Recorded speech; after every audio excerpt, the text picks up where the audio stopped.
All right, Mitchell, can you tell us what kind of strategies beginner traders should focus on? Well, I think beginner traders should stick with limited risk strategies.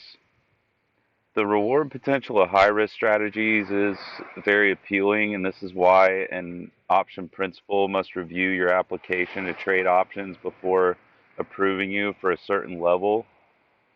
So, in many high risk strategies, you can lose more than what you put into a trade. You can even go into negative equity, aka debt, within your brokerage account.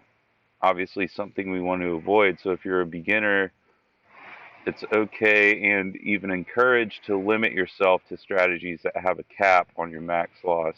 These strategies will include long calls, long puts, debit spreads, credit spreads, iron condors, iron butterflies, and a few others. So just dip your toe in the water. Don't jump in head first into the pool.